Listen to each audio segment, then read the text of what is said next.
Bonjour et bienvenue à tous dans cette vidéo de formation au trading. On va s'intéresser à l'une des bases de l'analyse technique, à savoir les moyennes mobiles. Sans aucun doute, les moyennes mobiles font partie de ces outils les plus populaires au sein de la communauté des investisseurs, au sein de la communauté des traders et des analystes. En effet, c'est l'un des outils les plus typiques de l'analyse technique moderne. Autrement dit, les moyennes mobiles ne demandent pas une connaissance particulière, une connaissance pointue du sous-jacent sur lesquels on les applique.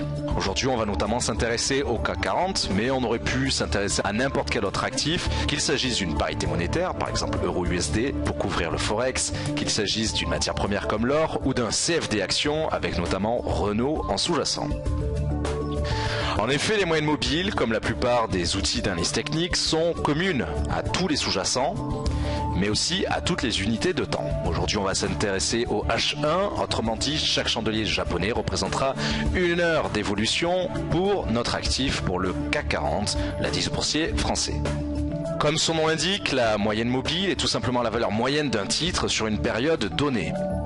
Alors par période, on entend évidemment le temps que couvre le calcul de la moyenne mobile. Aujourd'hui, on va prendre une période de 20. Je rappelle que notre unité temps est le H1, donc la période sera de 20 heures, 20 fois pour la période, 1 heure pour l'unité de temps. L'importance de l'unité de temps est en effet essentielle. Les moyennes mobiles restent néanmoins applicables à toutes les unités de temps, comme dit il y a quelques secondes. Néanmoins, je préciserai que plus l'unité de temps est importante, moins nous aurons de signaux. Les signaux se faisant rares, ils sont de meilleure qualité. Les investisseurs privilégiant un très grand nombre de croisements, par exemple sur une petite unité de temps comme le M1, seront confrontés en effet à un très grand nombre de faux signaux. C'est tout le problème du choix de l'unité de temps et de la période, mais j'aurai l'occasion d'y revenir en toute fin de présentation. Il existe plusieurs familles de moyennes mobiles, en particulier 3. La famille des moyennes mobiles simples, qui se distingue par le fait qu'il n'y a aucune pondération dans l'information, on ne se soucie pas de l'ancienneté d'une information. La famille des moyennes mobiles exponentielles, on commence à pondérer partiellement l'information. Plus une information est ancienne, moins elle sera importante dans le calcul de la valeur moyenne à l'instant T. Et enfin, bien sûr, la famille des moyennes mobiles pondérées. Dans ce cas-là, la pondération de l'information est totale. Alors, quand je dis information, il faut en effet préciser qu'une moyenne mobile va tout simplement se baser sur plusieurs données essentielles sur la période considérée. Le cours d'ouverture, le point haut atteint sur la période, le point bas atteint sur cette même période et enfin le cours de clôture, toujours sur cette même période. Les moyennes mobiles, comme la plupart des outils d'analyse technique particulièrement populaires, ont une utilisation très visuelle. J'aurai l'occasion d'y revenir dans quelques secondes en présentant directement sur Xstation, sur notre plateforme de trading, les Golden Cross et les Dead Cross. Néanmoins, en fin de séance, je préciserai quelques bémols, quelques informations essentielles pour relativiser l'intérêt des moyennes mobiles. Voilà, sous nos yeux, nous avons Xstation avec, comme prévu, la représentation du CAC 40, l'indice boursier français, en H1. Chaque chandelier japonais représentant évidemment une heure d'évolution pour ce sous-jacent. Tout d'abord, nous allons voir comment trouver les moyennes mobiles. Sur Xstation, il suffit tout simplement d'insérer sur le moteur de recherche des outils techniques le mot moyenne. Plusieurs possibilités s'offrent à nous, naturellement, et comme dit précédemment, nous allons aujourd'hui nous intéresser essentiellement aux moyennes mobiles exponentielles, puisque ce sont les moyennes mobiles les plus répandues au sein de la communauté des investisseurs. Dans un premier temps, nous allons travailler avec une moyenne mobile de période 20. Pour le moment, et pour des raisons visuelles, je vais lui appliquer une couleur blanche pour qu'elle se distingue bien de mon fond sombre sur Xstation. Alors, la première règle de base, la première règle dans l'utilisation des moyennes mobiles, c'est évidemment celle du croisement entre la moyenne mobile et le cours du sous-jacent, ici le CAC 40. Il est en effet très simple de visualiser d'un coup d'œil une hausse analysée et une baisse analysée par la moyenne mobile. Quand la moyenne mobile se retrouve en dessous du cours du sous-jacent, comme là où j'ai mon curseur, eh bien elle indique, elle précise une hausse du sous-jacent, ici du CAC 40. À l'instant T, nous avons par exemple un retournement baissier puisque ma moyenne mobile est en train de passer juste au-dessus du cours du sous-jacent à mesure que celui-ci s'effondre. Alors, vous l'aurez compris, le schéma inverse est tout aussi vrai. À savoir, si je reviens un petit peu en amont sur la cotation du CAC 40, eh bien, je vais retrouver lors d'une phase baissière du sous-jacent une moyenne mobile visuellement au-dessus du cours. Alors pour autant, il convient tout de même de préciser que à aucun moment la moyenne mobile n'anticipe la tendance à venir. Elle ne fait que traduire celle en cours. Maintenant, nous allons voir un autre mécanisme de base, à savoir celui des golden et des dead cross. Pour ce faire, j'ai besoin d'une deuxième moyenne mobile et évidemment de périodes différentes.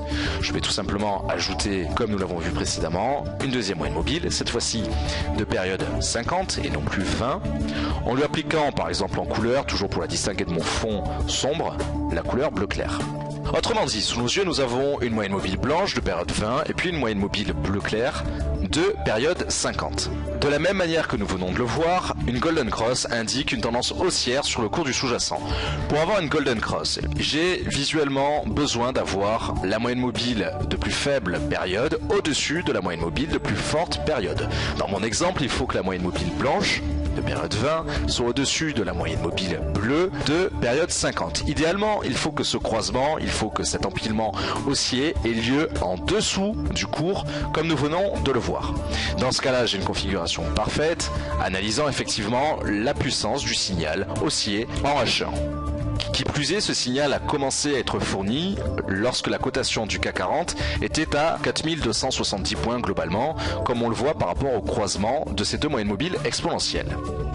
Actuellement, nous cotons près d'une centaine de points au-dessus, 4360, 90 points exactement de variation, me laissant penser effectivement que ce signal était réellement profitable pour mon portefeuille. Si j'avais effectivement suivi cette recommandation haussière fournie par mes moyennes mobiles exponentielles, j'aurais enregistré, pour le moment en tout cas, près de 90 points de gain sur le CAC 40. Alors, face au Golden Cross, se dressent les Dead Cross. C'est naturellement l'empilement inverse, l'empilement baissier.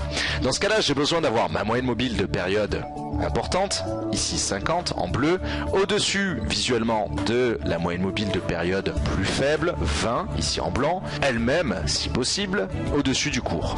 Cet empilement est évidemment celui distinctif, celui représentant la baisse du sous-jacent.